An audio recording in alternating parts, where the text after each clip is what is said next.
Hey, good morning folks. Welcome back to the channel. Ryan here from Wardlow Farms. Today, as you probably gathered from the little intro clip, we are going to be seeding some more trays. So here are the trays. Well, we've got dirt in so far. We still got to put the seed in them, but kind of follow the same process. We just put dirt in the trays, kind of wipe the dirt off the top, and then I took this empty container here and just kind of put it over top and press down a little bit gently, just to kind of make a little dent in there so where we can put the seed. And when we started out, you probably saw that I was using this Miracle-Gro potting mix. Not a fan of this stuff.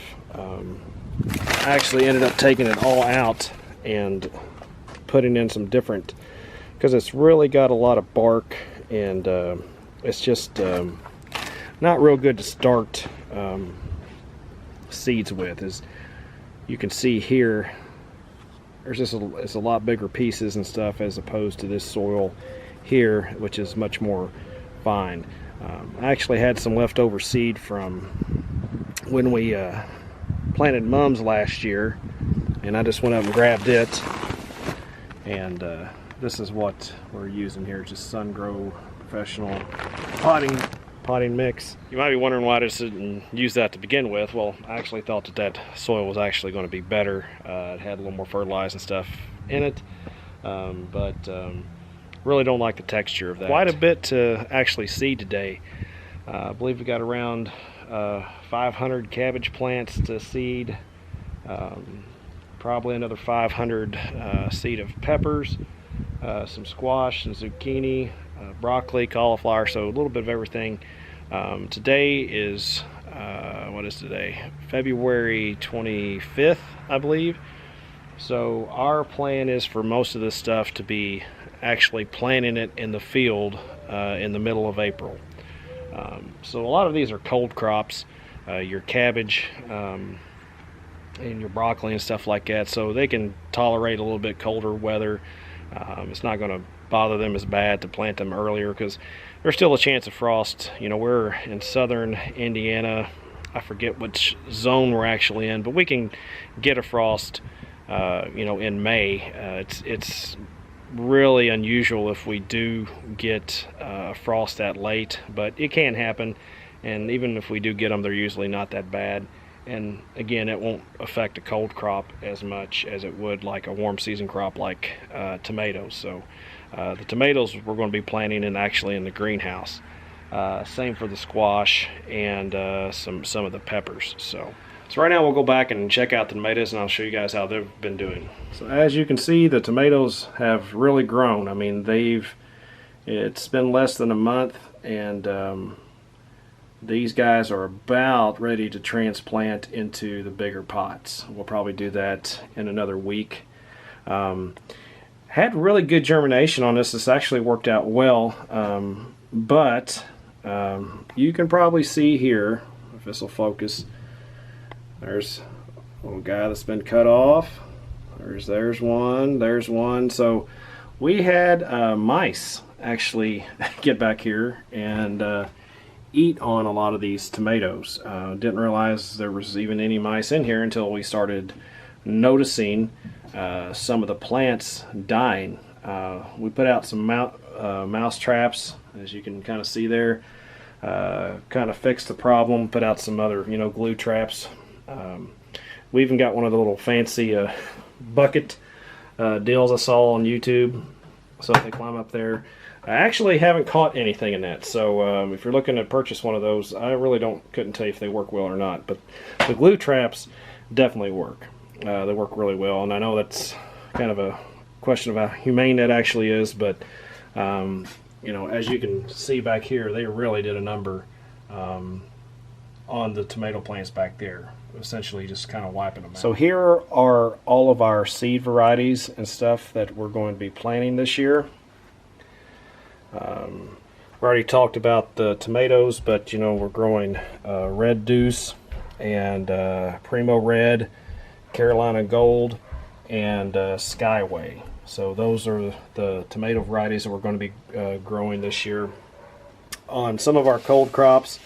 For cauliflower, we're going to be using Brimo, and Gypsy is the type of broccoli we're going to be growing.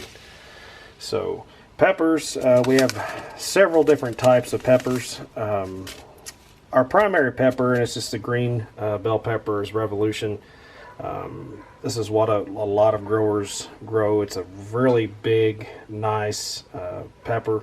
We're also using, or going to be planting, Deliro, which I believe is a orange pepper. Purple Beauty, which is a purple pepper, and then Early Sensation, which is an orange bell pepper. So eggplant, we're going to be growing Picasso. For squash, we're going to be yellow summer squash anyway is going to be grand prize. We've grown this for several years. It's a really really nice squash to grow. It doesn't get super big as long as you keep it picked. Same thing for payload is our zucchini.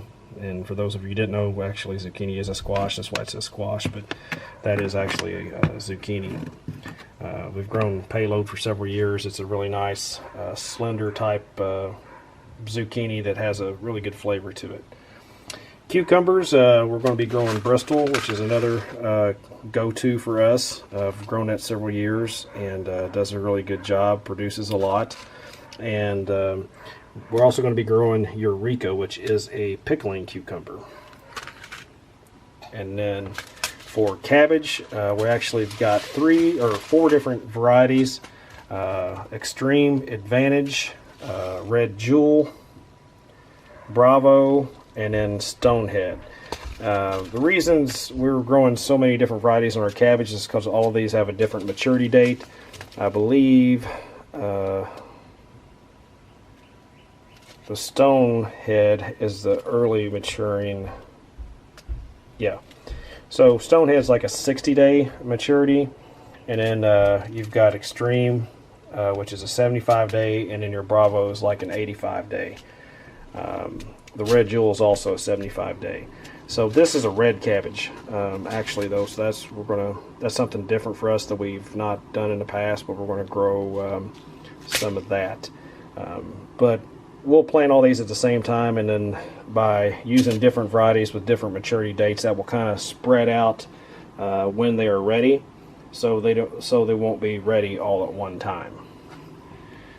So in addition to that, we've got potatoes and onions and leeks. Those haven't come in yet. We're growing quite a bit of red Pontiac potatoes, so they're kind of like your red potatoes that you put in with your green beans and stuff like that.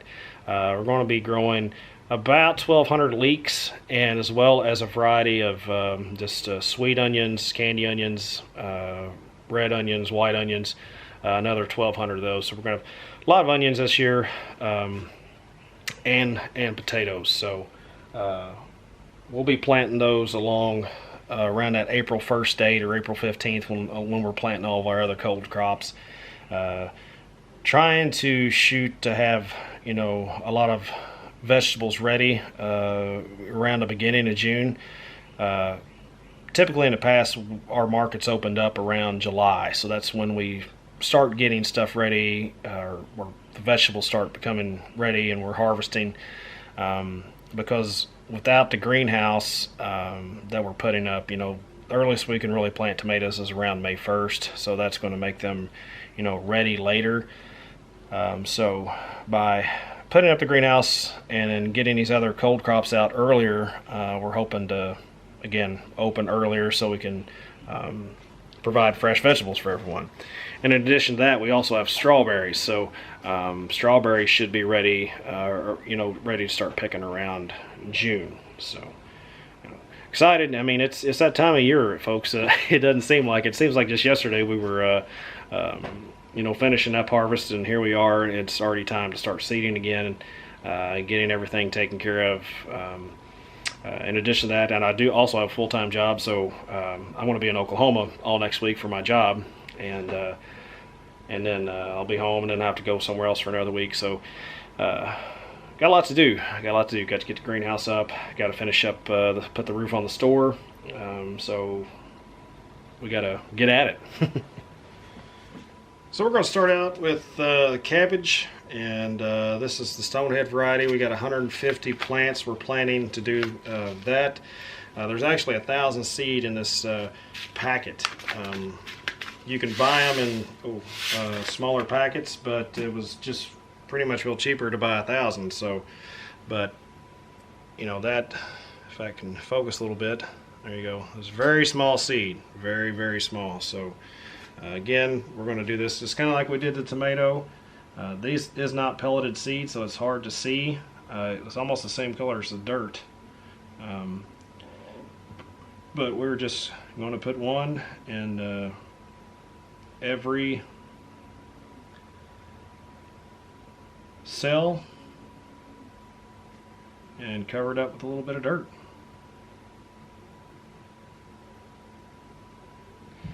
And you may be wondering why we're seeding these in this in these bigger trays as opposed to the smaller ones, like there's the 50 ones. These are actually 50 cell count too, but these are bigger. But things like cabbage and squash and cucumbers and stuff, you know, we found there's really not a lot of difference if you just go ahead and start them in these. And by starting them in these bigger trays, we won't have to transplant them into a different type of tray.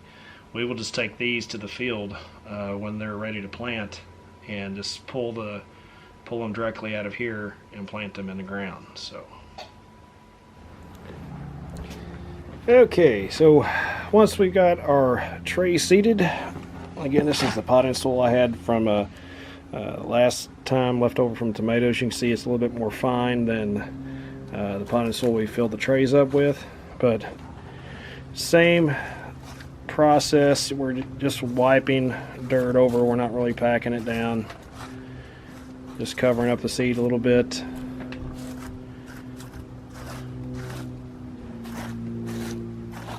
Wipe our excess off. And then what I've been doing too is I'll spray a little water on top, make sure they've got enough moisture.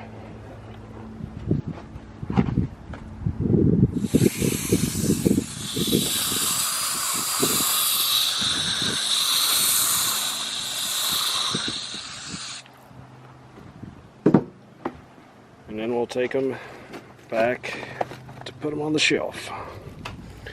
So once we get them back here, I just take a little painter's tape, put on there, and then I'll mark what variety it is. So that's all Stonehead.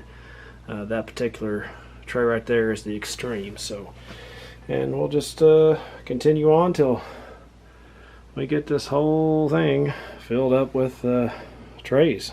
All right, so we got the all the cabbage finished up, and so now we're moving on to our squash and zucchini. Not really planting a lot of those for our early planting, just 20 of each. So you will notice that your squash and zucchini seed are going to look quite different than the rest of them. I mean, they are much bigger than like tomato seed and stuff like that. We actually do these a little bit different. I will actually push them down in the soil a little bit.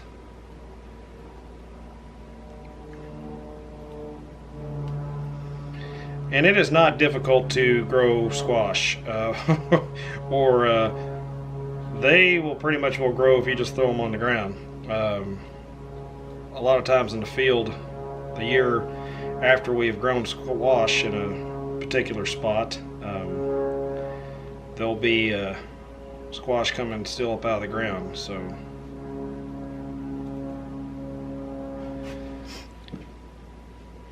now it's not necessary to actually start your squash in trays like this. I've seen people actually just plant the seed directly in the ground. even if you're planting them in a greenhouse, and they'll come up just fine, or plant them in the field. We've actually planted squash with the planter because these seeds are similar to our, a pumpkin seed. So we can actually use our pumpkin meters and on our 4-row planter and plant them directly in the ground, and they do fine that way. But by planting them in the trays, we're just we're getting like a head start.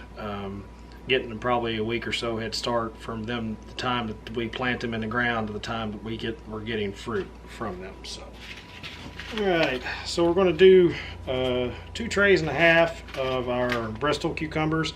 These are a large slicer type cucumber, and or a medium, I should say, not really necessarily large. And then we're going to do probably half a tray of the Eureka, which is a pickling cucumber, and that should take care of all our cucumbers for the greenhouse.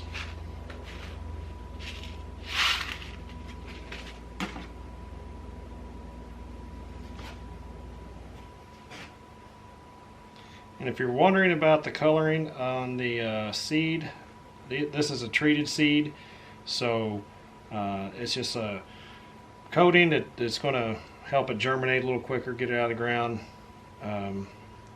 You can buy it untreated as well if you don't want the seed treatment. It's not really much of a price difference, so we always just get the treated seed.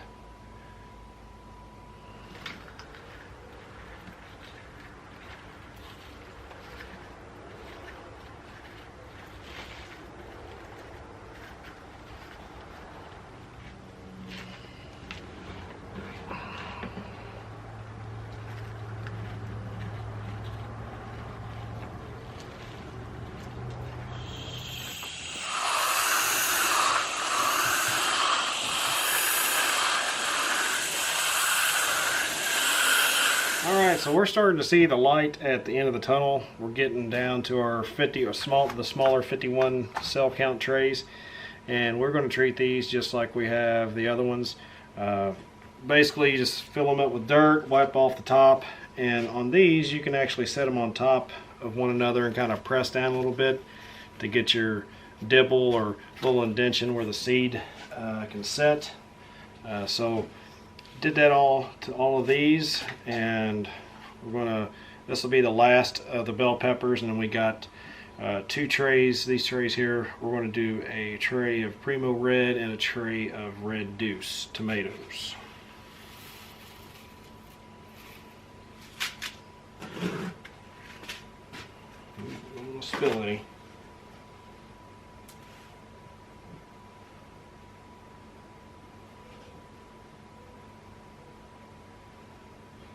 Now the difference between these trays and the bigger trays is that once these get to a certain size, we'll have to pull these out and then transplant them into a bigger pot. Now we won't be able to transplant them into the bigger 50 cell count trays. These we'll have to do like we do the tomatoes and transplant them into the 4x4 cell counts. That's kind of the size that you would if you go purchase plants at your local hardware or wherever you get your plants. That's usually what they come in, the little 4-pack containers. So that's going to about wrap up this video, folks. Thank you guys for tuning in. We do appreciate it. Hope you learned something about seed and trays. If you're thinking about doing it yourself in your house, it can be done, and it's not some really hard process to do. It's actually pretty simple. If you want information about the grow lights, check out one of the previous videos I did on where I got those and how to install them. And if I think about it, I'll put a link in the description where you can get them. They're not that expensive. We just keep it about 80 degrees in there, and it's good to go. But we did about, I think 1,500 plants today. So we seeded 1,500 plants. So that's a pretty good day. It's a good start for the year, and really looking forward to getting them in the ground when the time gets right. So anyway, we appreciate you guys watching. Hit that like and subscribe button, and we'll see you next time. Thanks. Bye.